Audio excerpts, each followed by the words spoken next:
अस्सलामु अलैकुम वरहमतुल्लाहि वबरकातुहू। मैं हाफिज इस्माइल आपका मेज़बान और आप देख रहे हैं public voice TV.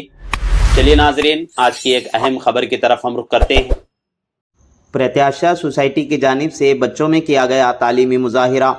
सामाइन taluka Chincholi के चंदापुर हेलेंस स्कूल में प्रत्याशा और यूथ स्पोर्ट के इश्तराक से एक बड़े पैमाने पर स्पोर्ट और तालीमी मुकाबला मुनक्किद किया गया, जिसमें तलबा ने अपनी महारत पेश की।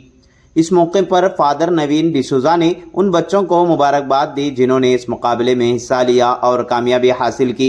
आपने कहा कि बच्चों को तालीम के साथ साथ खेल कूद के मुकाबलों में भी हिस्सा लेना चाहिए। बादिये के राजेंद्र प्रसाद ने खिताब फरमाते हुए कहा कि अगर बच्चे तालीम के साथ साथ खेलों में बढ़ चढ़ कर हिस्सा लेंगे तो उनकी जिस्मानी और सेहत में बेहतरी आएगी। खेल कूद बच्चों में हिम्मत और खुद एतमादी पैदा करता है, इसीलिए तलबा को चाहिए कि तालीम के साथ साथ ऐसे मुकाबलों में हिस्सा लें। जिस तरह जहन की वर्जिश ज़रूरी है, इसी तरह जिस्मानी वर्जिश भी ज़रूरी है।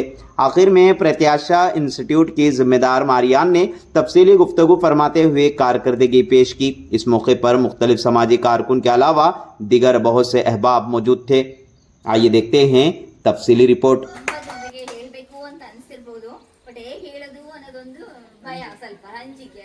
ಸೊ ನೆಕ್ಸ್ಟ್ ಟೈಮ್ ಅವಕಾಶ ಕೊಡ್ತೇವೆ. ಕೆಲವರೆಲ್ಲ ಹೊಸಬ್ರಾಗಿ ಬಂದಿದ್ದೀರಾ, ಈ ಉಳಿದವರಿಗೆ ಅವರು ಕೂಡ ಹೊಸಬ್ರು ನೋಡಿ ಸ್ವಲ್ಪ ಅಂಜಿಕೆ ಇರ್ಬೋದು. ಆಟ ಆಡ್ಬೇಕಾದ್ರೆ ಓಕೆ, ಮಾತಾಡೋದ್ರಿಂದ ಸ್ವಲ್ಪ ಭಯ ಅಲ್ಲ, ಪರವಾಗಿಲ್ಲ. ಅದಕ್ಕೂ ಬೇರೆ ಎಲ್ಲ ಟ್ರೈನಿಂಗ್ಸ್ಗಳಿರುತ್ತೆ, ಆಕ್ಟಿವಿಟೀಸ್ ಇರುತ್ತೆ. ನೀವೆಲ್ಲ ಕಮ್ಯುನಿಕೇಶನ್ ಸ್ಕಿಲ್ ಕಲಿತೀರಾ, ಓಕೆಯಾ?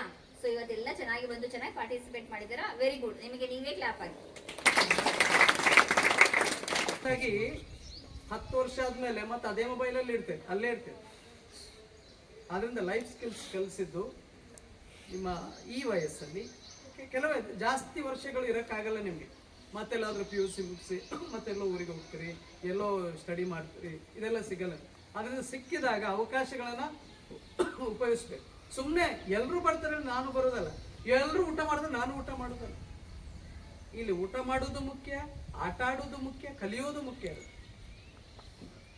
ಇದೆಲ್ಲ ನಿಮಗೆ ಬೇರೆ ಕಡೆ ಸಿಗಲ್ಲ, ಹೌದಲ್ಲ? ಸಿಗುತ್ತಾ? ಸ್ಕೂಲ್ಗೆ ಹೋಗ್ತೀರಿ ಬರ್ತೀರಿ, ಆದರೆ ವಿಚಾರಗಳು ತಿಳ್ಕೊಳ್ಳುವಂಥದ್ದು ಯಾರಾದ್ರೂ ಹೇಳುವಾಗ ಅದನ್ನ ಜೀವನದಲ್ಲಿ ಅಳವಡಿಸ್ಕೊಳ್ಳಿ. ಅದಕ್ಕೆ ನಾ ಕೇಳಿದೆ, 10 ವರ್ಷ ಅಂದ್ರೆ ಎಲ್ಲಿರ್ತೀರಿ, ಏನ್ ಮಾಡ್ತೀರಿ? ಅದು ಗುರಿ ಉದ್ದೇಶಗಳನ್ನ ಇಟ್ಕೊಂಡೇ ಎಲ್ಲ ಕಾರ್ಯಕ್ರಮಗಳ ನಿಮಗಾಗಿ ಮಾಡ್ತಾರೆ. ಹೆಚ್ಚಿನವರು 99%, 95% ಹುಡುಗಿಯರೇ. ಅದರಿಂದ ನಿಮ್ಮ ಜೀವನದಲ್ಲಿ ಚೆನ್ನಾಗಿರ್ಬೇಕು, ನೀವು ಚೆನ್ನಾಗಿ ಆಗ್ಬೇಕು ಎಂಬುದಾಗಿ ವಿಚಾರಗಳು.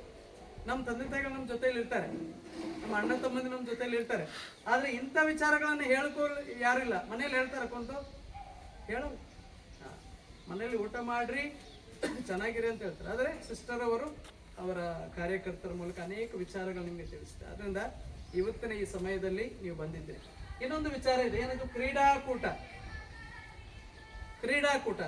ಆಟ ಆಡಿದ್ರಲ್ಲ, ಗೇಮ್ಸ್ ಎಲ್ಲ ಆಡಿದ್ರಿ. ಗೇಮ್ಸ್ ಆಡಿದ್ರೆ ಏನಾಗುತ್ತೆ? ದೇಹಕ್ಕೆ ಆರೋಗ್ಯವಾಗಿರುತ್ತೆ. ಕುಂತಲ್ಲೇ ಕುಂತ್ರೆ ಏನಾಗುತ್ತೆ? ದಮ್ ದಮ್ ದಮ್ ಆಗಿ ಮತ್ತೆ ಹೊಡೆದೋಗ್ತೇವೆ. ಕುಂತಲ್ಲೇ ಕುಂತ. ಈಗ ರಾಜನ್ ಸರ್ ಹೇಗಿದ್ದಾರೆ ನೋಡಿ, ಇಷ್ಟು ವಯಸ್ಸಾದ್ರು, ಸ್ಲಿಮ್ ಅಂಡ್ ಟ್ರಿಮ್ ಇದ್ದಾರೆ, ಹೌದಲ್ಲ? ಹಾಗಿರ್ಬೇಕು. ಆಟಗಳನ್ನ ಆಡ್ತಿರ್ಬೇಕು, ಎಕ್ಸಸೈಸ್ ಮಾಡ್ತಾ ಇರ್ಬೇಕು. ಮನಸ್ಸಿಗೆ ಮಾತ್ರ ಅಲ್ಲ, ಮೊಬೈಲ್ ಹಿಡಿದ್ರೆ ಈ ಬೆರಳಿಗೆ ಮಾತ್ರ ಎಕ್ಸಸೈಸ್, ಇದು ಮಾತ್ರ ಬರೀಕಾಗುತ್ತೆ.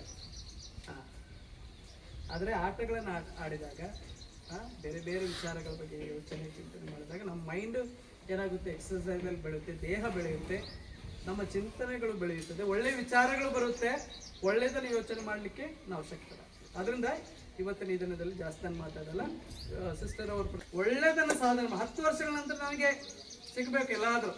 ಫಾದರ್, ನಾನು ಇದೆಲ್ಲ ಕಲಿತು ಜೀವನದಲ್ಲಿ ದೊಡ್ಡ ವ್ಯಕ್ತಿ ಆಗಿದ್ದೇನೆ, ಏನಾದರೂ ಒಂದು ಹುದ್ದೆಯಲ್ಲಿದ್ದೇನೆ, ಸಮಾಜದಲ್ಲಿ ಏನಾದರೂ ಒಂದು ಒಳ್ಳೆಯದನ್ನು ಮಾಡ್ತಿದ್ದೆ ಎಂಬುದಾಗಿ ಕೇಳಿದರೆ ನಮಗೂ ಸಂತೋಷ, ಸಿಸ್ಟರ್ ಅವರಿಗೆ ಬಹಳಷ್ಟು ಸಂತೋಷ.